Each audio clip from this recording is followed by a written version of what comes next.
कसे आहात तुम्ही सगळे? आशा करते की तुम्ही एकदम मजेत असाल. आशा करते की तुम्ही मजेत असाल. आज पोळा सण आहे, बैल पोळा. त्यानिमित्त आम्ही पुरणपोळी करत आहोत. तुम्ही पण करता का नाही ते पण नक्की सांगा. हे पहा मी पुरणपोळी केली आहे. कशी आहे ते पण कमेंटमध्ये नक्की सांगा. आमचा पहिला ब्लॉग आहे, त्यामुळे आम्हाला सबस्क्राईब करा, लाईक करा, शेअर करा.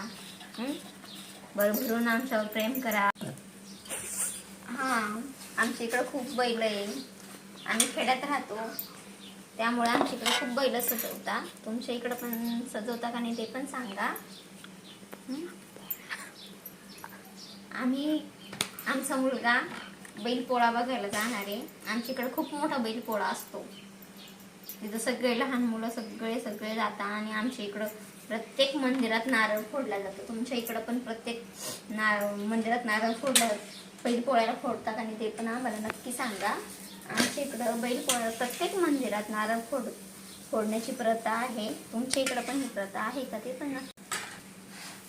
तुमच्या इकडं पण बैल पोळा भरतो का ते पण नक्की सांगा.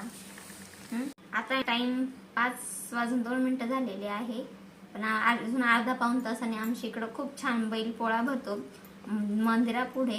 जा दादू, बाहेर बैल सजवले ते दाखव.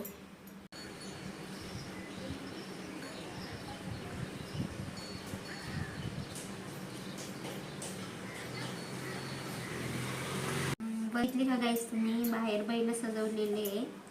आमच्या इकडं खूप शेतकरी आहे, त्यांच्याकडे खूप बैल आहे, त्यामुळे इथे ना आमच्या इकडे बैलपोळा खूप मोठा भरतो आणि खूप मजा पण येते.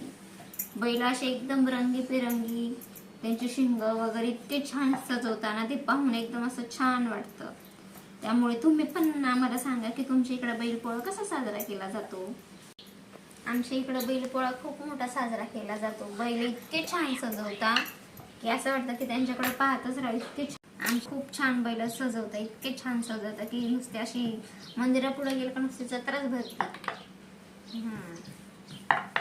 ही आमटी पण केलेली आहे आम्ही. आमचा स्वयंपाक सध्या शेगडीवर चालू आहे.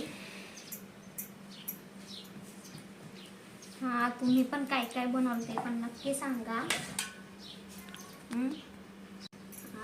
तुम्ही पोळा सणाला नेमके काय बनवता? पुरणपोळी बनवता का दुसरं काहीतरी बनवता ते पण नक्की आम्हाला सांगा. कसं बनतं? आमच्या इकडं काल महाशिवरात्री श्रावण महिन्यातला शेवटचा दिवस होता. श्रावण महिन्यातला शेवटचा दिवस होता, त्यामुळे